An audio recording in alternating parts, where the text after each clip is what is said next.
And sisters, let us welcome Brother Vic Cabral. Maayong buntag, Brother Vic.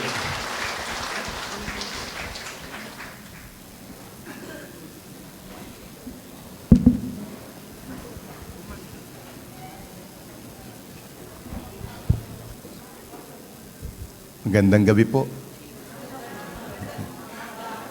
Gabi na po tayo matatapos. Praise God. In the name of the Father, the Son, the Holy Spirit. Amen. Hail Mary, full of grace, the Lord is with you. Blessed are you among women, and blessed is the fruit of thy womb, Jesus. Holy Mary, Mother of God, pray for us sinners, now and at the hour of our death. Glory to the Father, and to the Son, to the Holy Spirit, to us in the beginning, is now, and will be forever. In the name of the Father, the Son, the Holy Spirit. Whew! Hallelujah. Praise God. Palakpakan po natin ang Panginoon.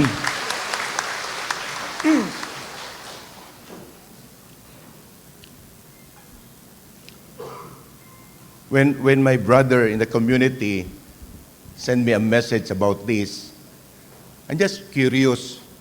Sabi ko, buhay pa pala yung community nila? Because after pandemic, nag-die down. So, he said that St. Peter, sabi ko, anong gagawin ko kaya doon? Bubuhayin ng mga patay? Wow, praise God. Something unique, sabi ko. And then, nagkaroon ng spiritual directors conference in Manila. I met Brother Ernie, Brother Ryan, and the rest. Oh, this is something. Kanina po, niisip ko isang maliit na chapel na kwarto. Niisip ko na konti lang. So, I see to it na sa'yo ko muabot. 6:30 na anak ko. 30. So sabi ko sa guard, niya, Brother Vic, sabi ko, kilala mo ko. Sir, yun ang nakalagay yung pangalan mo. Hindi ko ma-imagine na may malaking tarpaulin. Usually, kung maglalagay tayong tarpaulin, di ba, maliit lang. Halos di mo makita. Oh my God, I'm so blessed. Oh my God. I don't know where to start. That's why, kanina, pag CR ko, nakakita ko ng saging. Lord, sabi ko, saan ako mag-i-start? Paano ko bubuhayin? Paano ko ipapakita? Paano nila malalaman na ang Diyos ay buhay? Buhay ba ang Diyos? Amen? Parang hindi. Amen? Yung isang sister doon, sabi ni Brother Ryan, binabago niya kami araw-araw. Siya naman.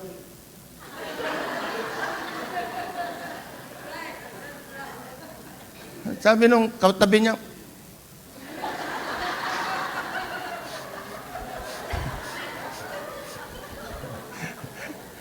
then later on, sabi niya,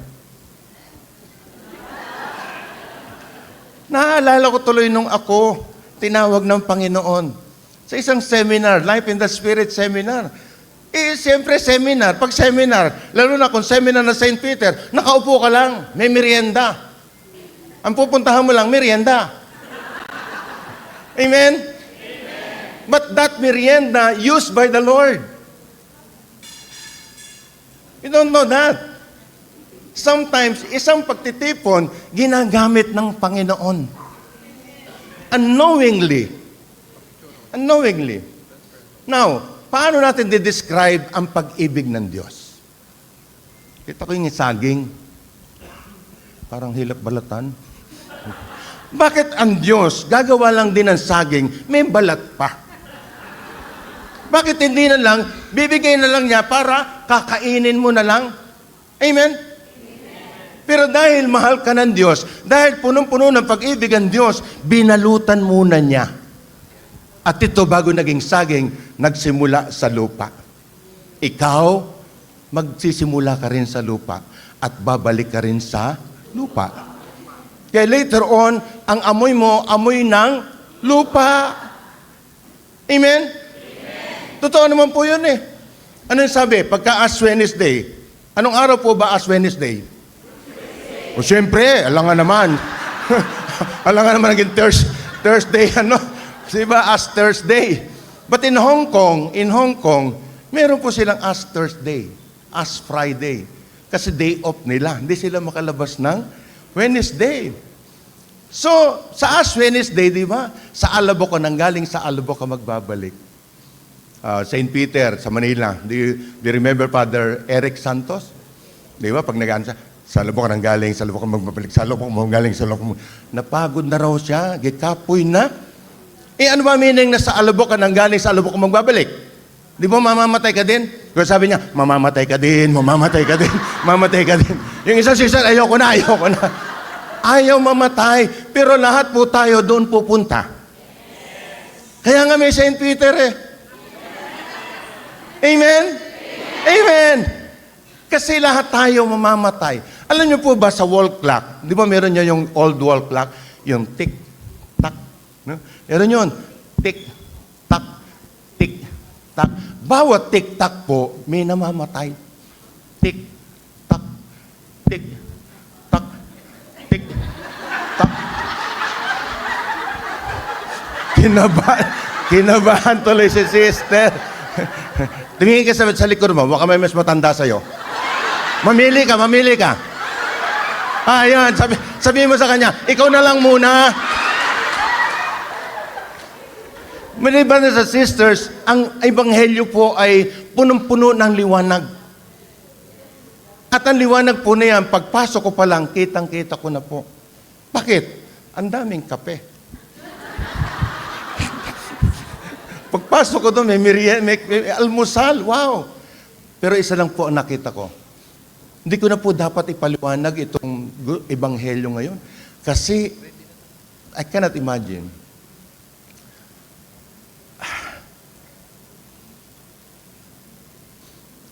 You're more than renewed.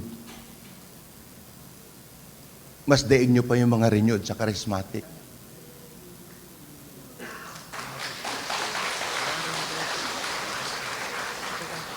You're so hayag. Grabe. Wala akong nakita na pumasok dito na hindi nakangiti.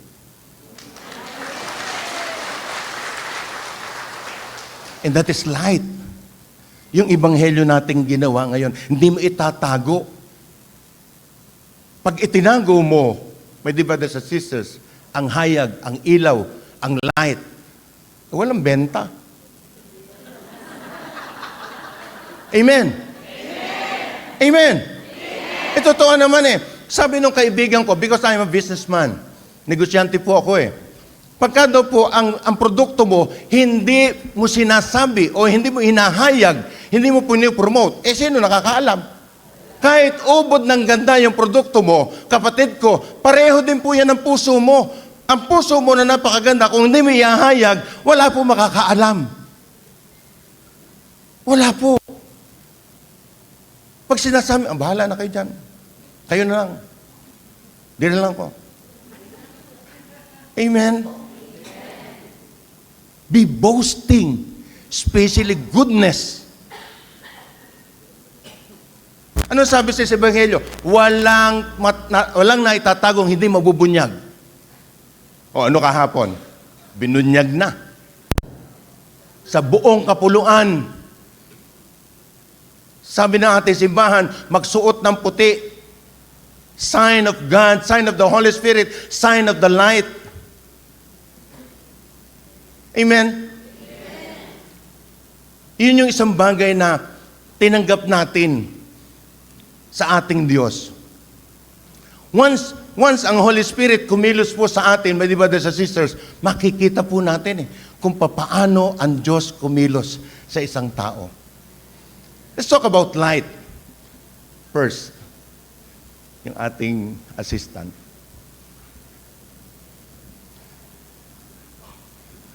Next, sharing our faith. Sharing our faith is not only here. This will be the last. Sharing of our faith is our own self. When you met God, when you encountered Jesus, ikaw mismo kailangan lumiwanag yung sarili mo. Kasi mahirap magbigay kung wala ka. Kaya nga po sinyer ko po yung pag-ibig ng Diyos. Kasi when you receive the love of God in yourself, my brothers and sisters, Kahit di ka po magsalita, mukha mo pa lang, mukha ng pag-ibig ng Diyos. Tingnan mo katabi mo. Halakpakan po natin. Halakpakan. Amen! Totoo naman po yun eh. Totoo naman po yun. Isang bagay. The next on the line is to share it to your husband, to your wife. And that is the laban. That is the challenge. The big challenge is not here in St. Peter. The big challenge is not outside, but the big challenge of ours. Each and every one of us na nakilala ang Diyos sa bahay. Nandun ang malaking laban. Sa ating mag-asawa, yun yung pinakamahirap na struggle ng buhay ng tao.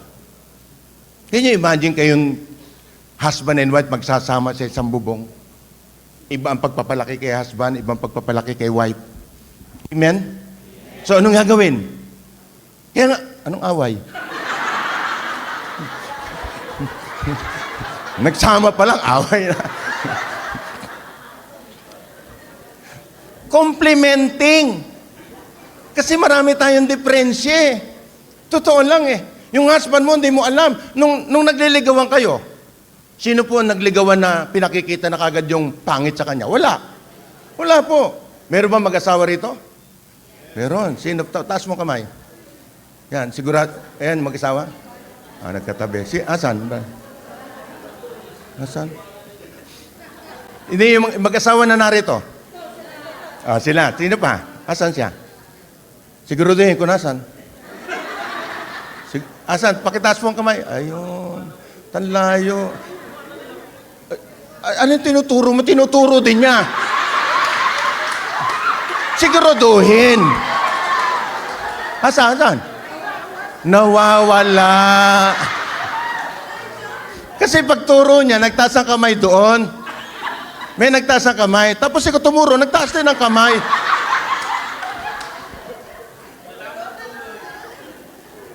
Okay. Kayo po. Tayo po. Ayan. Ilan taon po kayo na engaged or mag-boyfriend bago kayo nagpakasal? 1 year? Ang tipid mo naman?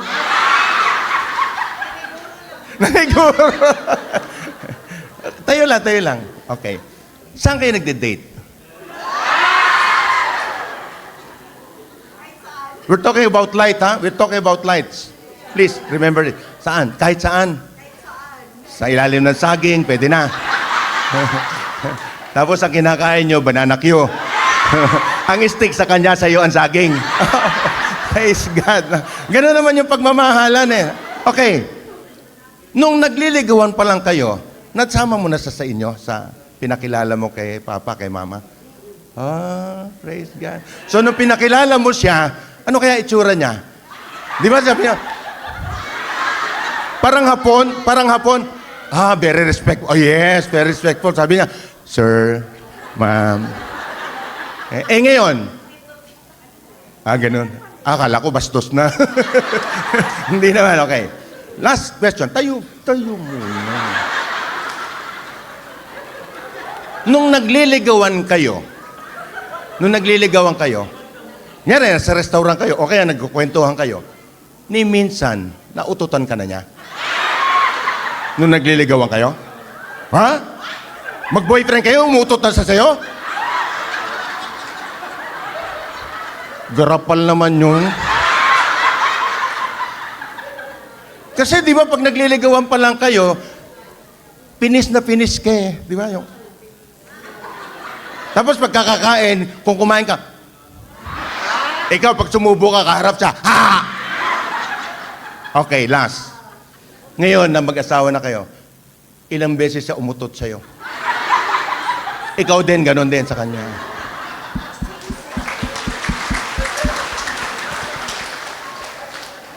Complementing. In the word complete, there is an L in the middle. Unsa? Teka, wala pa ako. L pa lang eh. Galing nyo naman talaga.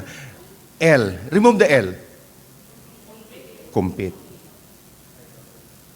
Compete. Away. Tampuhan. Bintangan. Ikaw kasi. Ganyan ka kasi. Paano ka kasi? Do not remove that L. Because that is love. And that is light. Amen? And if you have love, and if you have light, you have life. Buhay ka. May buhay kang ibinibigay mo. Kasi ang pag mag-asawa po, pag-aalay, offering. Offering natin sa isa't isa. Kaya yun yung pinaka nakita ko. We need to share. Then after sa ating mag-asawa, ang mga anak, matakdan. For sure, makita nila eh. Because ang pattern, hindi po teacher. Ang pattern po, yung magulang. Yung tatay, yung nanay. Kaya pag nag-aaway yung nanay at tatay, for sure, yung anak nang aaway sa eskwelahan. Pag ang tatay palahubog, for sure, ang anak palahubog. Pag ang nanay chismosa, ang anak chismosa din. That's true. Because tayo po ang modern eh. Modesty aside, we have 5 kids. 5 po aming anak. I thank God I was renewed at the age of 26. Now I'm already 65. Aningon sila na, murag di ka 65. Kasi ako edad, 64 and a half. Pareho din yun eh. Sabi ng aking anak na panganay, si Dr. Vine, she is now in England, sabi niya, paano kaya kung hindi si Brother Vic ang naging papa ko at hindi si Sister Emma ang naging mama ko? Asa na kaya kami, ako karon? Sabi ko, why do you say that? So, nag-answer ako, why do you say that? Kasi tumawag yung best friend ko. Bakit? Anong nangyari? Kahiwalay sila mag-asawa. Tapos yung isang kabarkada ko din, 2 anak, 2 ama. Tapos yung isang classmate ko, babae. Babae yun. Nasa rehabilitation, drug addict. Thank God, hinipo ka niya. Binago ka niya. Isang bagay po. Kaya po ang magulang napakahalaga. Napakahalaga po ng magulang. Especially po ang ating pong anak ay nandun po sa edad na experimental age. They need our attention. They need our love, our compassion sa ating mga anak. Time will come at the age of 25, whether you like it or not, hihiwalay sila sa iyo. Then they will stand on their own. Kung weak sila, maaawa ka sa kanila, kapatid. Yung amin 5 anak, yung last namin, yung bunso, mag-aasawa na next month. Lahat po sila. Yung panganay namin, doktor. Yung pangalawa po, nasa Canada, IT, meron siyang business doon. Then, yung ikatatlo namin, mas nauna sa Canada, nurse. 3 na anak. Then yung pong pang-4 po namin, nasa Republic of Karkar. Naisip nila, saan country yun? Sa Karkar City. Layo, nakaganon. Sinabi ko lang, Republic of Karkar. Businessman po. Tapos po yung aming manghod, yung ikakasal, driver. Driver po ng eroplano. Next.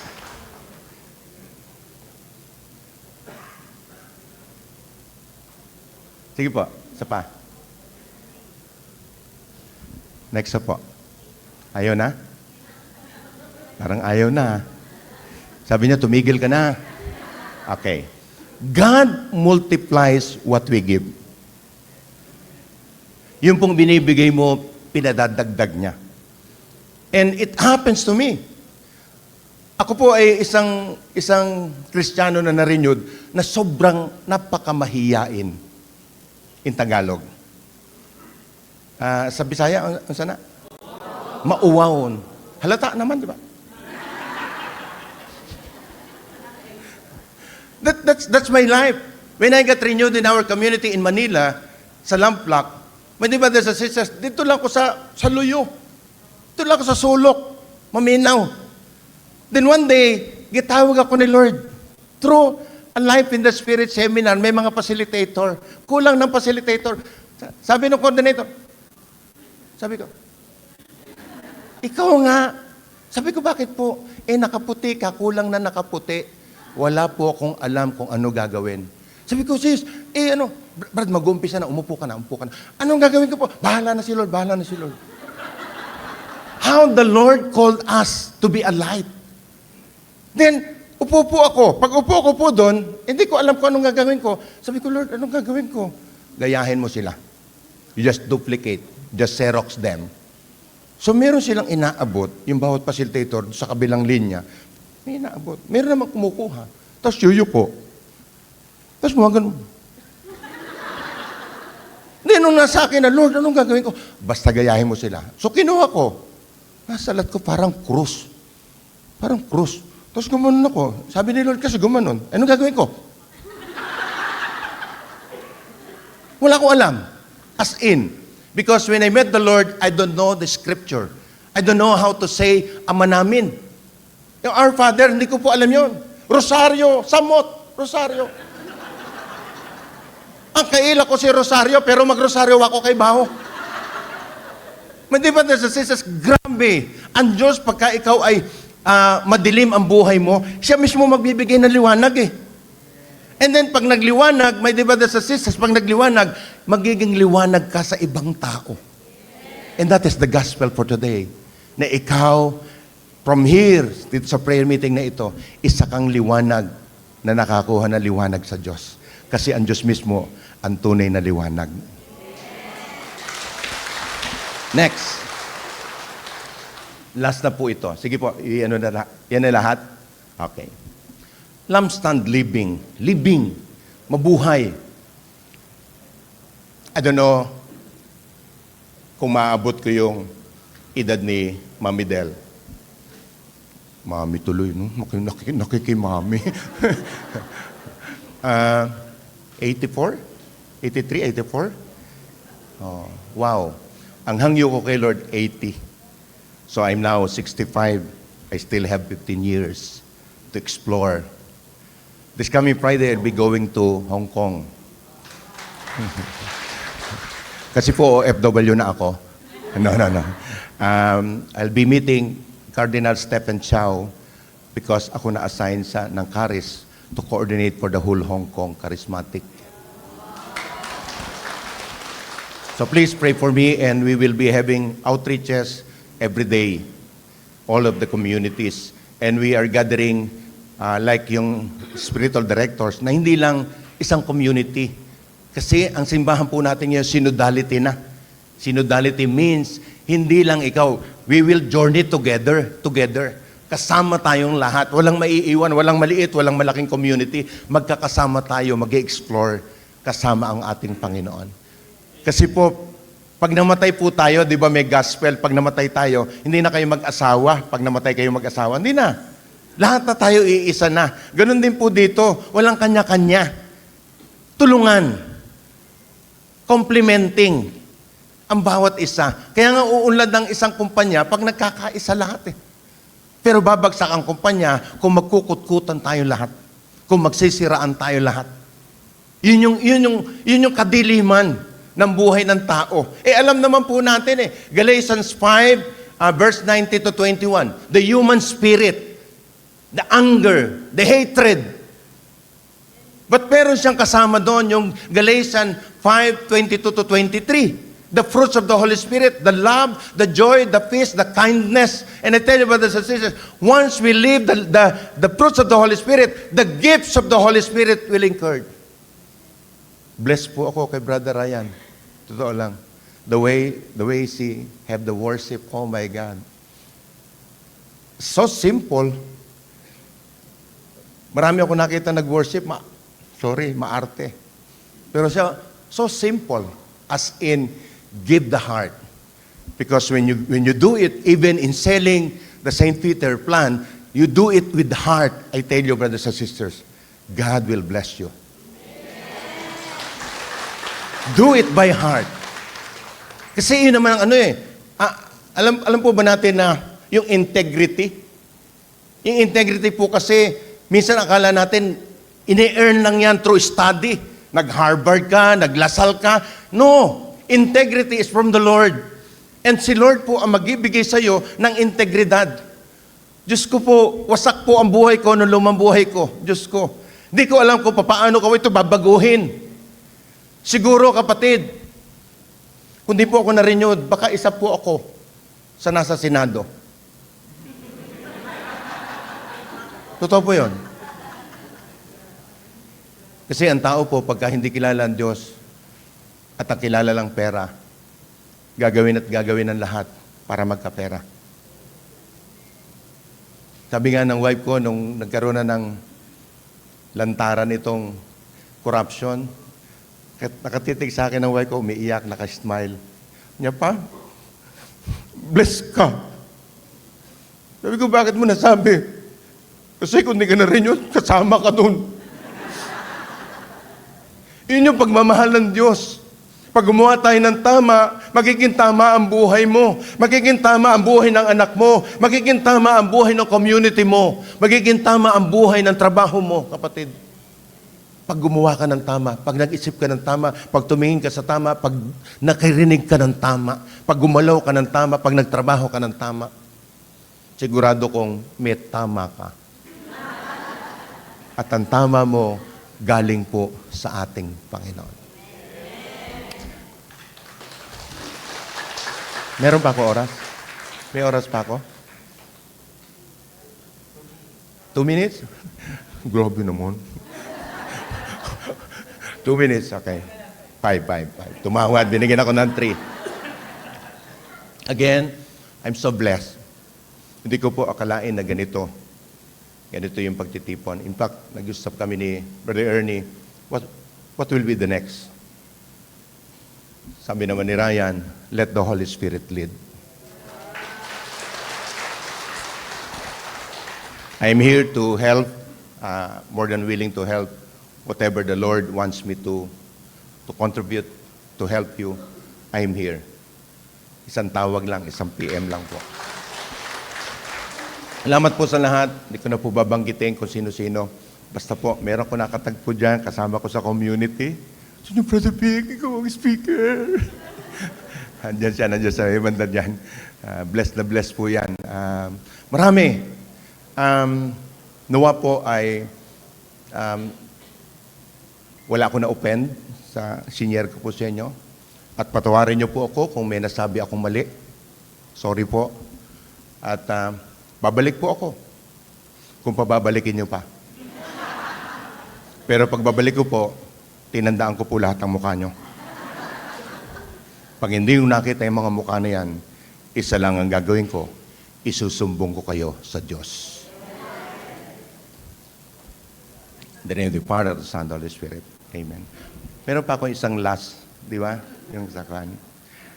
Alam niyo po yung kantang, kunin mo, O Diyos, at tanggapin mo. Okay. Bro, sige daw. Tayo lang. Di na.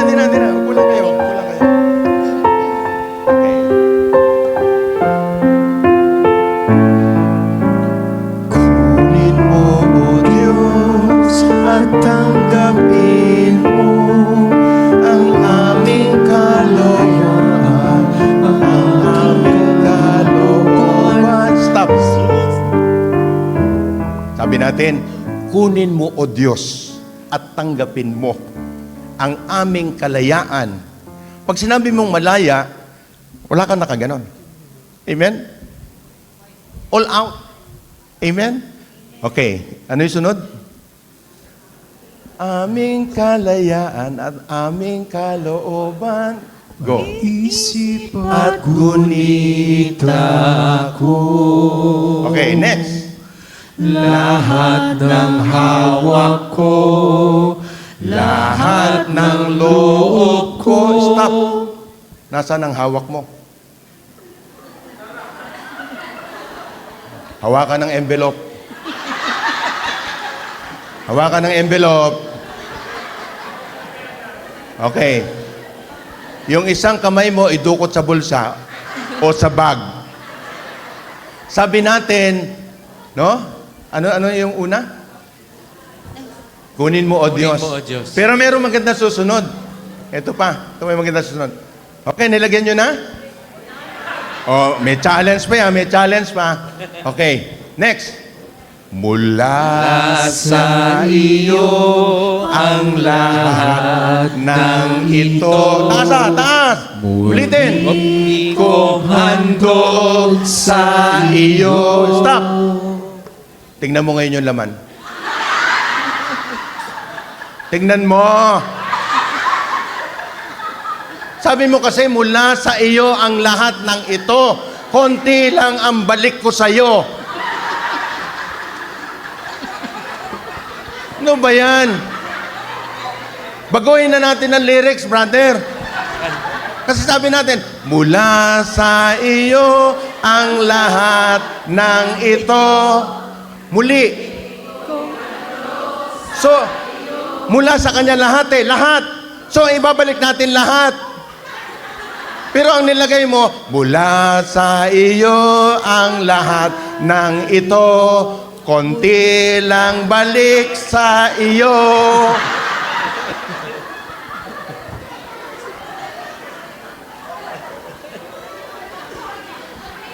Question. Sino po pinakamalayong uuwian? Taas ang kamay. Saan yan? Sa?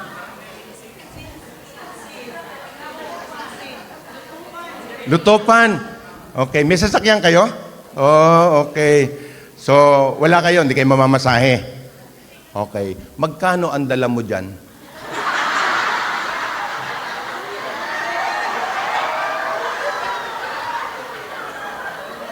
(1986), when I attended the Life in the Spirit seminar, my favorite priest, Father Sunny Ramirez, sabi niya, sino ang pinakamalayong uuwian dito? Kami, tiga Marikina. So di ako tumaas ng kamay. Sabi niya, magkano laman ng bulsa mo? Kasi singil ko lang sa negosyo ko. 5,000 kasi nung araw po, wala naman Gcash, walang ano nun 5,000 cash ang dala ko rito. Magkano ang taxi? Mag-taxi ka na. Simula Quezon City hanggang Marikina. At that time, siguro 50 pesos. Kasya na. Sabi niya, gawin mo ng 100. Lahat ibigay mo rito. And the challenge is this. Tinitigan niya ako ng gusto. Kaya mo ba?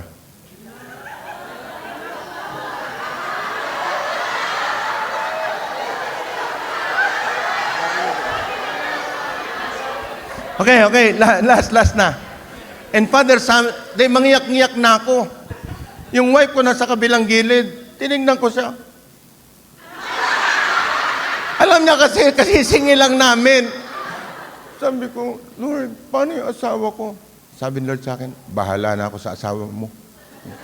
Binigay ko po lahat. Ang problema po, pag uwi namin, bakit mo binigay lahat? Paano yung gatas ng anak mo? Paano yung mga ano? Ano mo, sagot ko lang sa kanya? Sabi ni Lord, bahala siya sa atin. 39 years, 39 taon na po kami kay Lord. Hindi po kami pinabayaan ng Diyos. Yung doktor, hindi ko alam kung paano naging doktor. Yung piloto, kung paano naging piloto. Si Lord lahat ang dahilan. Let's have our love offering.